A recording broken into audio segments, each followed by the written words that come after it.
Okay, there's this channel, Dungeons and Discourse, that put out a video a couple days ago about Dungeons and Dragons. The title is Dungeons and Dragons is officially over. I have no idea what that means, but I'm unfamiliar with this person and what they talk about, but as my curiosity, especially because I know a lot of you guys play Dungeons and Dragons, and I used to play Dungeons and Dragons years ago. You've seen this video, Xanax. Okay. Xanax, if you've seen this video, I will trust in your judgment. Is it a good video? Do you think that this will be a good video for me to react to? They're all right? Okay, Skay, fair enough. All right is fine. If a video is all right, I am fine with that. I have no objection to that. So let's give it a shot. Let's give it a shot. Clickbaitish, but she's not wrong with this one. Thank you, Todd. Okay. Okay. Then, all right, we will take a look and see why she is saying Dungeons & Dragons is officially over. Let's go. Many people online are asking, is this the end of Dungeons & Dragons? And the answer is, yeah, it really doesn't look very good. And no, I am not being hyperbolic, because Hasbro have basically just quit Dungeons & Dragons, and now the situation is deteriorating rapidly. Industry-wide change is here, and it's very scary. Okay, so let me catch you up. Last week, we heard the two major key Dungeons & Dragons employees in Hasbro, the owner of D&D, are now gone. First, Todd Kenrick. That ain't good.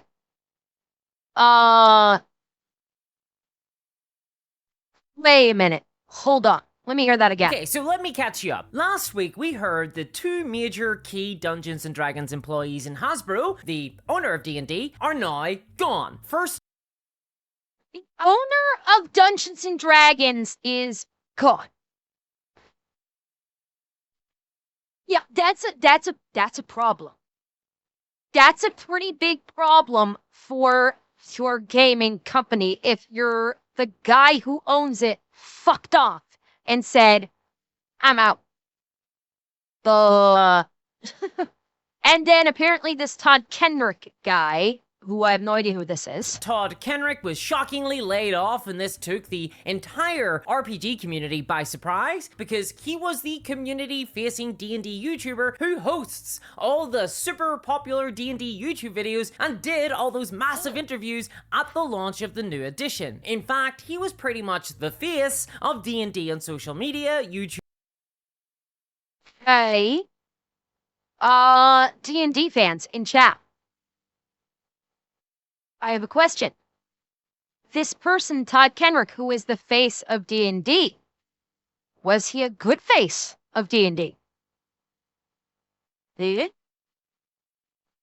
Was, like, we have heard so much about the state of D&D, how it has gone super DEI with so much of it. Was he involved in that? He fucked it up in the last few years. Okay. Ever since the new version of D&D came out, I haven't kept up with anything. And that's why I'm wondering if both of them were involved, and both the owner and this guy were the ones that were championing the stuff that everybody hated, this may not be a bad thing. If they got rid of the more you the more you're gonna find out. True story, JRC. So, them being gone may not necessarily be bad. And if Hasbro realized, okay, this shit was not working the way you did it, and they said, I'm out, it may just simply be exemplifying that D&D as a brand is circling the drain. Maybe. We'll see.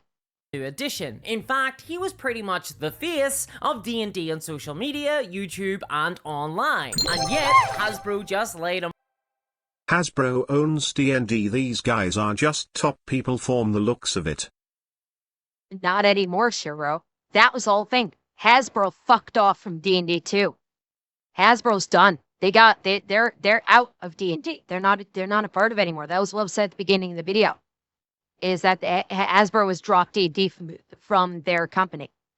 D&D on social media, YouTube, and online. And yet, Hasbro just laid them No. off. Now, personally, I don't believe They still own it? I thought, okay, maybe I misheard. That this could be on me. Maybe I misheard. I thought they said Hasbro fucked off and dropped D&D. I thought. No, they still own it. Okay, so I misheard. That's on me. That's my fault. I misunderstood what they were saying with that. So Hasbro still has ownership of it. They just fired their top people. Okay, fair. Okay.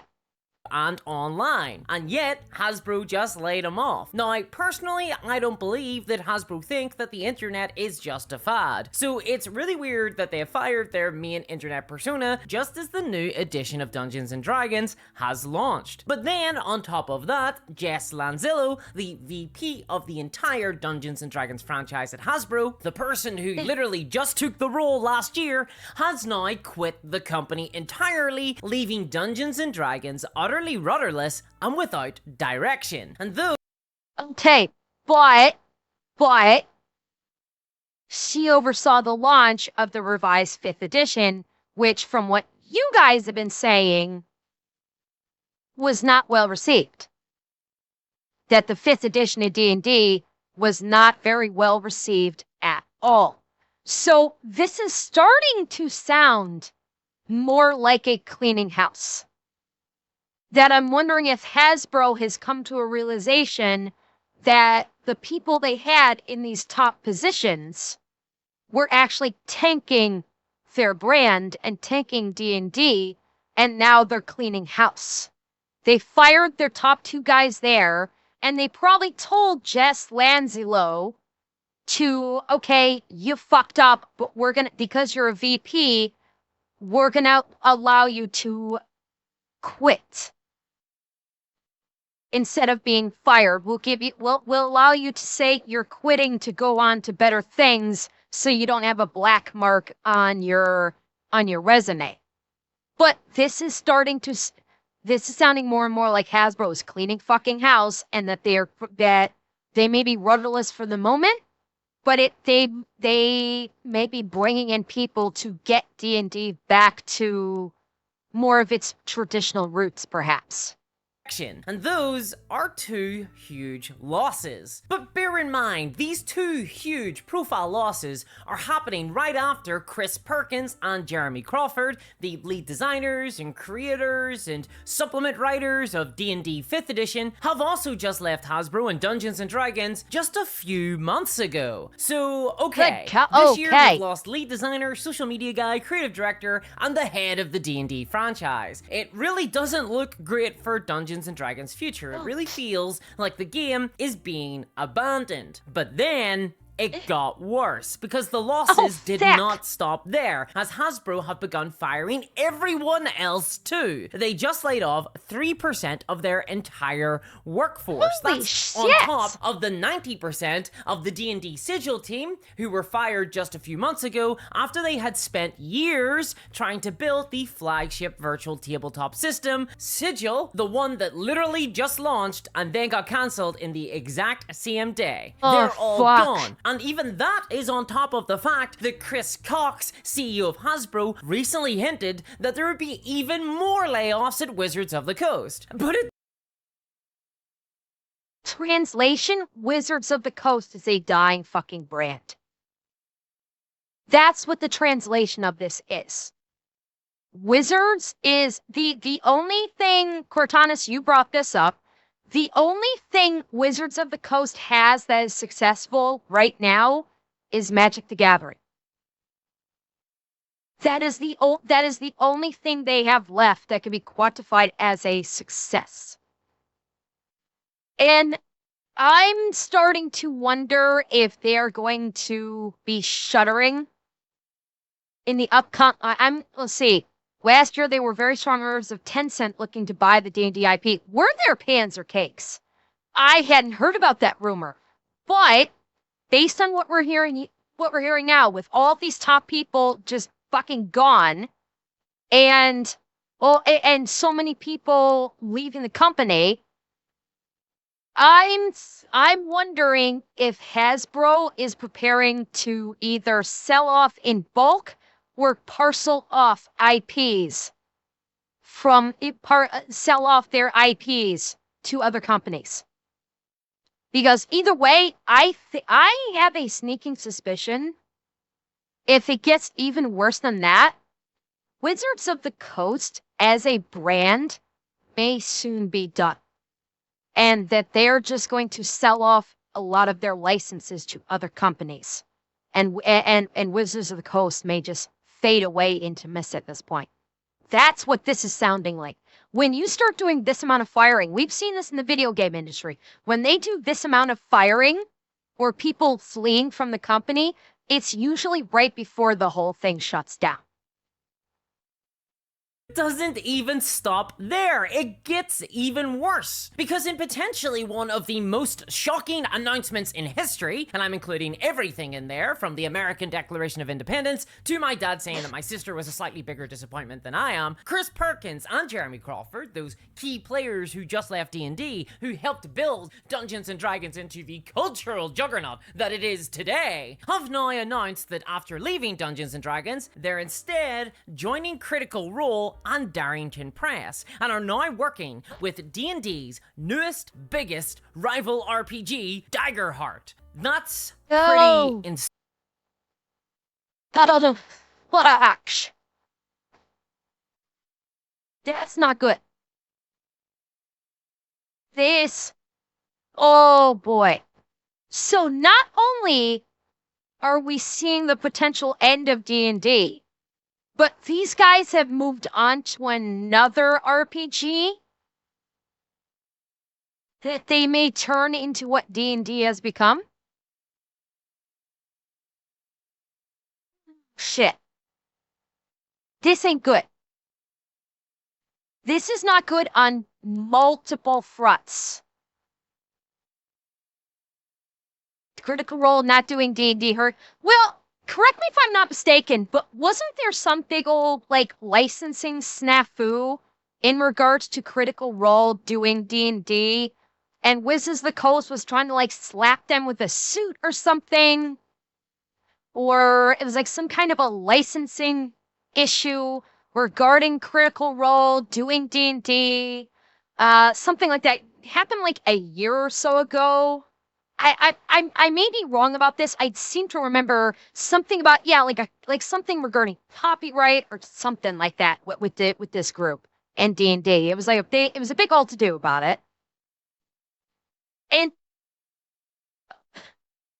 the funny part is D&D is probably going to go away, at least in its current form. Yeah, it was the OG license agreement, something like that, Yard Dog. Yeah, I vaguely remember that. But D&D, D&D and Wizards of the Coast as a whole could be going away very soon.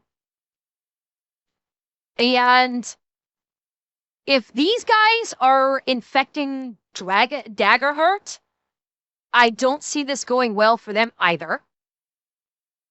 On the plus side, it's going to make room for more independence. Biggest rival RPG, Daggerheart. That's pretty insane. And as a result, the community have gone absolutely wild. And that's why everyone is asking, is this the end of D&D? Hasbro's attempts to monetize D&D have failed, everyone is getting fired, and now... Oh, Sketty, they changed the agreements. So they pulled a, they pulled an Activision Blizzard. They did what Activision Blizzard tried to do with World of Warcraft when people made up maps, and Activision Blizzard said, okay, if you're going to make a map, then we can steal that and use it for our content and enrich ourselves, and you get nothing. That's what it sounds like based on your description.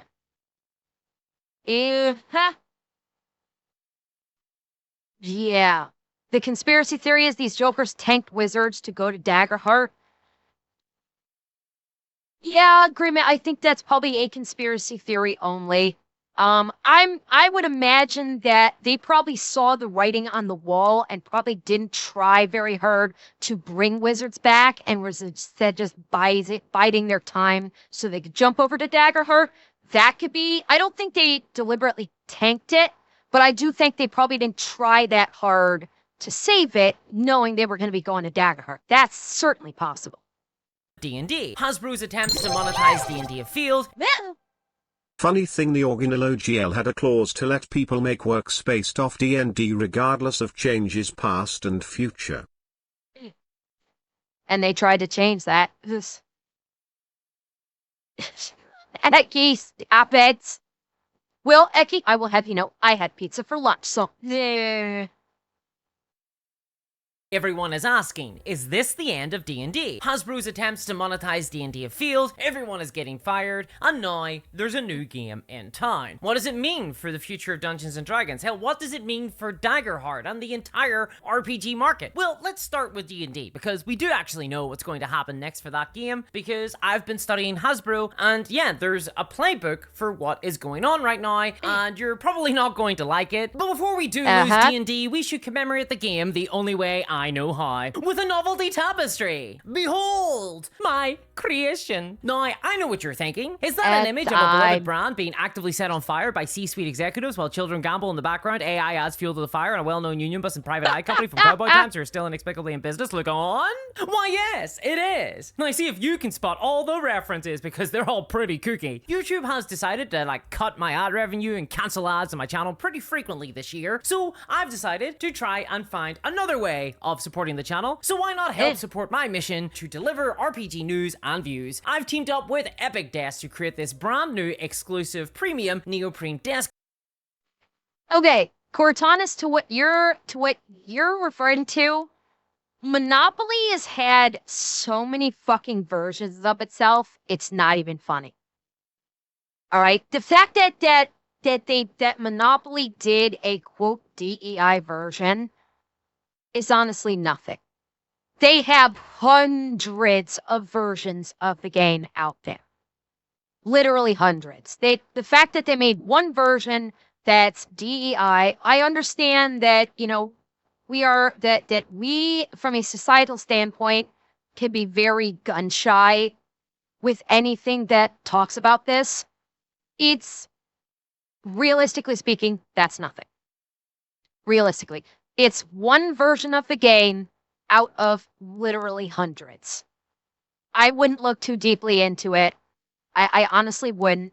Yeah, there's Star Wars Monopoly. There's regular Monopoly. There's Star Wars Monopoly. I think there's Peanuts Monopoly. There's Doctor Who Monopoly. There's, I think, Lord of the Rings Monopoly. Garrett, you're saying there's a Monopoly for FedEx. It's like Lego at this point. Okay, Monopoly is like Legos. There's literally every kind of fucking version of it. I honestly wouldn't look too deeply into it right now. At least in this stage. I understand why you might zero in on that and go, "Holy shit!" I'd leave it. I wouldn't be too overly concerned about it. Format that will enable you to truly commemorate all the absolutely horrible decisions and scandals of a certain corporation in the last few years. You get a monopoly! You get a monopoly! Everyone gets a fucking monopoly! I mean, Leo, true story. You are not wrong. And it can be yours by simply clicking the link below. I'm in love with this thing. I find it absolutely glorious. In fact, I'm thinking of getting a second one for my desk and another that I can use to paint miniatures on, but also it doubles as a mat for my mouse. She just glides. It's absolutely massive. I can't fit it all on my screen. It's huge and thick. Okay, phrasing. And it's guaranteed to cover your desk. But it is a limited edition and will only be available for a short period of time. So if you are interested in this one-off unique desk mat with truly incredible, and it must be admitted, niche art that is all human made and no one else will ever have, then check out my link below to get it and help support the channel. And if you do buy 2 of the mats, you will get a 20% off discount as well. Thanks for your support. It's only with you that I can keep doing this. But okay, what's the future then? Well, let's start with Dungeons and Dragons. Now, the popular talk online is that Hasbro are gearing up to just simply sell Dungeons and Dragons. Maybe to Paizo or Darrington Press, or hell, why not Ubisoft? There's lots of reasons not to Ubisoft, but okay, people are speculating that that might be the case. I mean, why else just lay off everybody from the company? Why get rid of all the people involved in actually making the games? If Hasbro's plan isn't just to sell the IP, it's pretty valuable after all. But all these people are wrong, because if you're someone boring enough to have followed Hasbro for a while, guilty, then you'll have noticed a pattern that applies to all their franchises, all their games, and all their properties. A pattern that now includes Dungeons and Dragons. And this is a secret pattern, it's not advertised or openly discussed anywhere, they never announced this pattern, but it's real, and it's going to result in total change for TTRPGs forever. And the secret to this secret pattern is ponies! Yep, ponies! Stick with me here, because I'm not talking about regular ponies, you know, the kind that like neigh and cowboys and stuff, like whatever ponies do. No, I'm talking about ponies that talk, that have big googly eyes, cute makeup, and weirdly sexual energy that makes some men want to go to bed with them. I'm talking— Joe! Where'd I have to see that? God damn it! Why did they have to come on the screen? My eyes! Somebody get me the bleach! Oh, God. Okay. Okay, chat, I have to ask, are bronies still a thing? It is, like, I have not heard anything about My Little Pony for quite some time. Oh, they are, okay. Okay, if bronies are still a thing, then hang on, this must be done.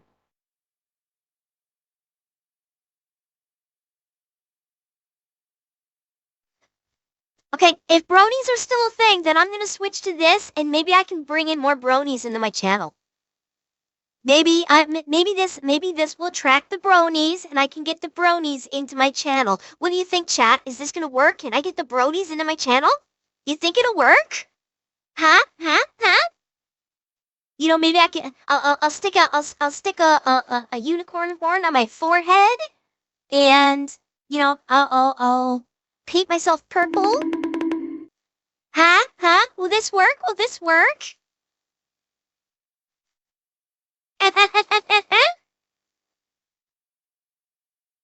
Wait, do you like this voice? Okay, we will explore this later.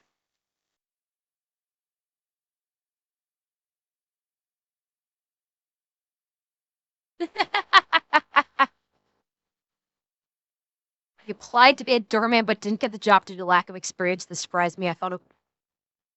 God damn it, Sonic Speak! The first thing you say in my chat is a dad joke! I hate to say it, but you've come to the right place.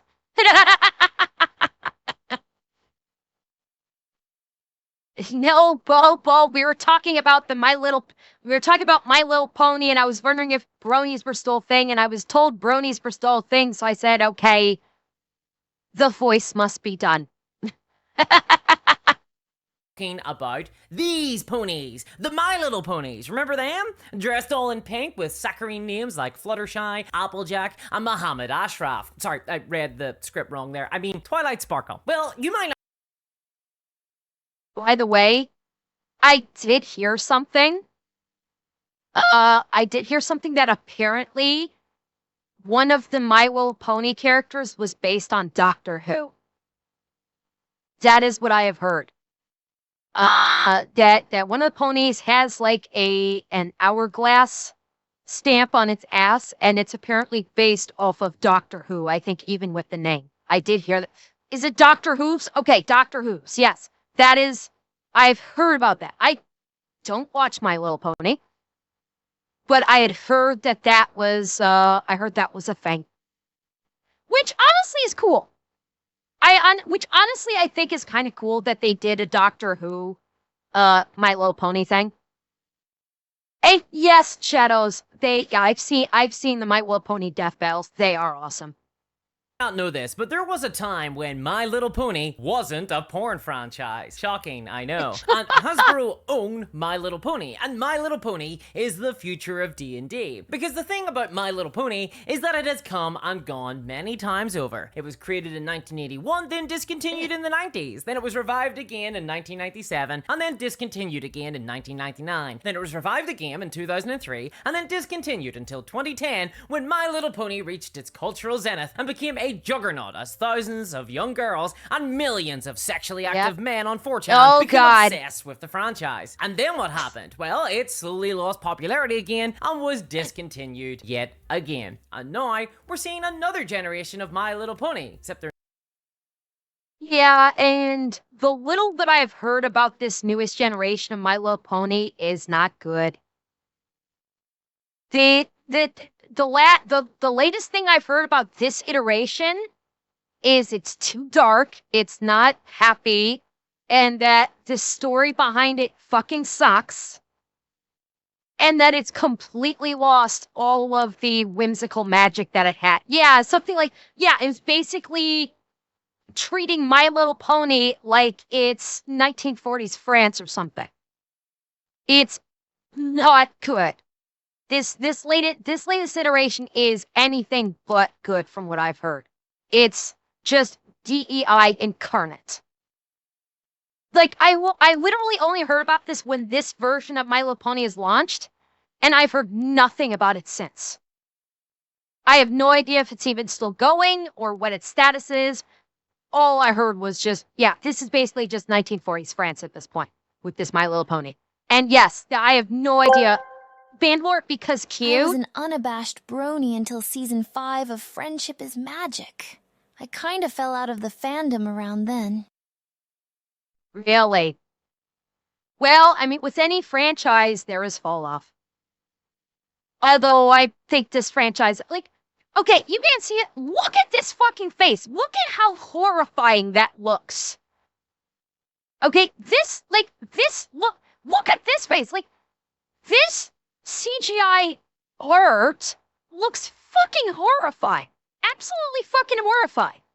not new, they're the old ones. But this is a new reboot that does not seem to be performing very well. And as a result, Yep. My Little Pony will soon return to its IP prison. And that tells us a lot about how Hasbro operate. It reveals the dirty, dark secret of Hasbro, at least the dirty, dark secret that doesn't involve a basement filled with child soldiers. Ask me about that when I've had a few drinks. Okay, Aaron, it reveals have a good that night. Hasbro treat their IPs as properties that can come and go, because the executives at Hasbro understand that their business is cyclical. My Little Pony is on a downturn right now. Currently, it's not in the zeitgeist, and as a result, Hasbro have put it on life support, but they're waiting. They're waiting for the next new reboot of the franchise to be wheeled out again, geriatric and wizened, but with a fresh face of ghoulish makeup, a new look and iteration for the next generation of kids and sexually active adult men. Hey, But for importantly, fuck's sake! until God damn it! Stop it! Stop doing that! God damn it! I did not want my stream to involve adult men with a pacifier in a fucking diaper sitting in a fucking baby crib holding a My Little Pony plushie. God damn it! Fuck's sake! I'd have nightmares now. then, it is buried. It is in prison. It is entombed in a latex sensory deprivation chamber. First thing that sprung to mind. And it is that same prison where D&D is going to go. Because to Hasbro, D&D is just another property. It's just another IP. To Hasbro, Dungeons & Dragons is not special. And there was two things keeping Dungeons & Dragons active for Hasbro. The first was the mass popularity of the game, the cultural zeitgeist that was keeping the game active. But more importantly, it was the promise that the Fishy? Yes, I have. And in fact, I can't remember if I watched on my own or I actually covered it on the channel, but yes, I am very aware of the Internet Historian's Rainforest video. God help us all. huge D&D audience could be monetized aggressively and provide a recurrent revenue stream for the corporation, specifically from the TTRPG free-to-play MMO hybrid that was the Sigil tabletop simulator, the one that literally just blew up, totally QT Mark to 2 sub goal when? Never. Tonga. Never. Digital tabletop simulator. The one that literally just blew up, totally failed, and was cancelled, and that everybody who was involved with it got fired or let go from the company. Then the other was all the creative devs, the people like Crawford and Perkins, those who bled Dungeons and Dragons, the OGs, the employees who were focused on books and real D&D content. But where are they now? Well, they're gone now. They've been fired or they've quit. They're now at Darrington Press making content for D&D's newest, biggest rival. The Dungeons and Dragons development team at WotC have been blown up, kaput. So the future is clear. Dungeons and Dragons is going to be My Little Ponyfied. But I don't think so. I honestly don't think so. And GBP, there have been multiple D&D movies. There are, to my knowledge, there were 3 live-action D&D movies, and there was at least one, I think it was only one, Dragonlance animated film. So there have been a couple of D&D movies. The most recent one was the one starring Chris Pine.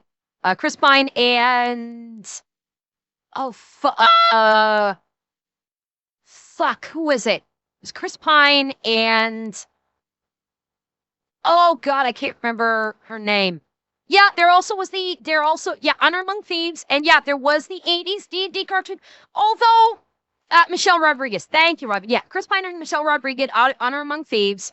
There was, yes, you are correct, there is the 80s cartoon where it was the group of friends who, that one is... It was D&D, but in a wonky kind of way, because the 80s cartoon involved a group of friends who went on a literal D&D carnival ride, and they get sucked into the D&D world, and each of them takes on a different role of D&D. Barbarian, Ranger, Acrobat, which I don't think was an actual class of D&D during the 80s, Wizard, Thief, yeah, and you had an actual dungeon, you had the actual Dungeon Master. So, yeah, there was that cartoon.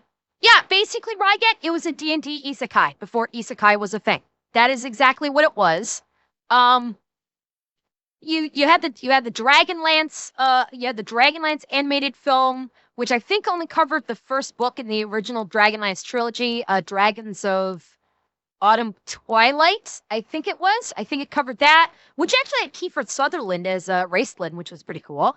Then you have the original live-action D&D movie, which did not perform well. That one did have Jeremy Irons in it. You had a sequel to that D&D, sequel to that live-action D&D movie, which performed even worse and had god-awful CGI. And then you had the most recent D&D movie with Chris Pine and Michelle Rodriguez and like Jaden Smith. That were was it Jane Smith? I forget who the other actor was, but that one came out most recently, and I guess it performed okay, but I think largely speaking, it might have been kind of disappointing. It's like that's why I've heard like some people said it was a fun movie, but I've also heard it was kind of disappointing also, for whatever reason. So. They've had some D&D movies. I suspect, I don't think they're gonna My Little Pony it. I honestly don't think that Wizards of the Coast is gonna My Little Pony it. I think they may sell off the IP. That is my suspicion. I don't think that they're gonna be able to, I don't think they'll be able to adequately My Little Pony it. Because they've put a lot of eggs in this basket, they may just remove the IP. They may sell the IP because to me, that's why they fired off a whole bunch of their fucking people. So they can try and get the IP off to someone else. And then I think Wizards might focus very strictly on Magic the Gathering.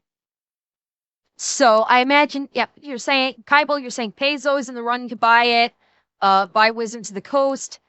Tencent might still be interested in because Tencent's trying to literally buy fucking everything. this does feel, especially with all these firings and all the removal of this personnel, it feels like they are trying. This is in preparation to sell the IP. It really does. Well, Cortanis, I don't know. That's the thing. I'm not saying that them selling off the IP will bring back Dungeons and Dragons. That it's good. I'm not saying that selling the IP is going to be good for Dungeons and Dragons. That's not what I'm saying. But I'm saying that what we're witnessing with all of these changes within the company is based on what we have been seeing with other companies in this gaming sphere. It feels like that is the next logical progression, is that they're going to try and sell off the IP and get it off their books and then focus strictly on Magic. Basically just looking at pattern recognition from what we've seen with other companies in the gaming sphere. That's what it looks like is going to happen. And again, I'm not saying that this is good or bad. I'm just saying this is the direction it looks like it's going. Whether or not someone buys the IP and is able to turn it around, maybe they can, maybe they can't. I have no fucking idea, realistically. You know, probably with less pornography. So, good news is, Hasbro never sell IPs, so they're not gonna sell Dungeons & Dragons. The next source book won't be authored by, I don't know, the Westboro Baptist Church. But the bad news is that something even worse will happen. Hasbro are simply going to put D&D on ice for a really long time, and just like they do all their other IPs when they're on a downturn. Off into the vault alongside G.I. Joe and Inhumanoids and GoBots. And once the already announced books are completed from this year, all we're going to see for the game going forward is Hasbro cashing in on the broad D&D awareness in pop culture by selling branded toys and stickers and keychains and dildos, meaning no more real content, no. Was that a literal bad dragon D&D dildo? Did I just see a literal D&D bad dragon? Just one of them. Shut up. Oh boy. I'm not saying anything. Not gonna say a word. Other than Zephanter, thank you for the follow. No, I do not want Lanzanix. No more games, no more books, just branded dildos. Endless dildos. And that kind of sucks. Like, rather than a quick cut to the throat, we're gonna have to watch D&D go to the hospice and just slowly expire in front of our eyes. I know we'll probably come back in a few years, sure, maybe in a decade, but that's a long time away. A lot of waiting around. And honestly, the C-suite executives at Hasbro are probably just thankful for all this too, because boy, they must be sick of Dungeons and Dragons at this stage, and all the headaches that come from an engaged, vocal community of enthusiastic roleplayers with active demands and standards. That's you, by the way. Well done. Didn't mean that in a sarcastic way, like, yeah, have standards, that's fine. That's good, have standards. Not to mention that Dungeons & Dragons is a cooperative storytelling game based on imagination, and that's just, like, really hard to monetize, you know? Like, damn, a corporation's like, give me all your blood, and there's no blood to really be had. We're just playing. Okay, something I'm surprised hasn't been brought up. While they may put the production of new editions on ice, there's been no mention about licensing out the brand to the video game industry. Baldur's Gate 3 did phenomenally well, and my guess is Wizards of the Coast made a pretty tidy profit from the licensing of Baldur's Gate 3. That may be the direction the company is going to go. Is put the tabletop on ice, leave, like, no more additions, leave it be, and then instead work with the gaming industry and start licensing out D&D to the gaming industry to make various games, and then just rake in the money from that licensing. Well, Ribbon, that is the excellent question. I don't know. And D&D licensing has been hit or miss. There was they made a big hit with Baldur's Gate 3. However, they had a big miss with the Forgotten Realms. Because don't forget, they did come out with that Forgotten Realms game I can't remember if it was before or after Baldur's Gate 3 launched, but they did a Forgotten Realms game that featured Dritz, Canterbury, and Wolfgar. And I think Brunor might have been in it too, which is like their tentpole characters from the Forgotten Realms franchise. Yeah, Dark Alliance. Thank you, Sketty. Yeah, I don't know if Dark Alliance came out before or after Baldur's Gate 3. So they have been hit or miss, but when they hit with Baldur's Gate 3, they hit big. And they may go that direction while putting the tabletop on ice. Mattel requiring D&D? I don't think it's a good idea, Sonic. Which one's dead, Cortanis? Dark Alliance or Baldur's Gate 3? Yeah, no, Nubis, I know Baldur's Gate is in the Forgotten Realms. It was just, I couldn't remember the specific game that had Dritz, Canterbury, Brunor, and Wolfgar in. I couldn't remember the name of that game. That's why I just called it the Forgotten Realms game, because I just couldn't remember exactly what it was called. That could be the direction that they go. Then we'll see. This is just my suspicion. Oh, the end is, yeah, okay, the end of service word for Dark Alliance. That, Cortana, doesn't surprise me because Dark Alliance did very poorly. It did extremely poorly. Again, we're having an artistic experience here. Corporation, if it can't digitize it and sell assets, I don't know if Hasbro know what to do with D&D anymore. I think they just don't have a backup plan ever since the cancellation of Sigil. So, you know, put it away, leave it in the toy box, come back to it later. But okay, that's only Dungeons and Dragons. What about the entire rest of the RPG market? Well, arguably, this might actually be the greatest thing to have ever happened. Arguably. Because with Hasbro stepping back from Dungeons and Dragons, that could open the door for a new TTRPG golden age. One that isn't centralized around a single massive brand, and that's what people hope for. And, well, Daggerheart now exists, and lots of people are playing it. Like, a lot of people. It's super popular right now. I've not seen so many people playing a game other than D&D since the OGL scandal. So Critical Role might have just cracked open the entire market for the hobby. Because when people play more than one game, if they don't just play D&D, if they play Daggerheart as well, then they're more likely to try some other games to become... Counterpoint. I don't think this is going to open things up to other TTRPGs.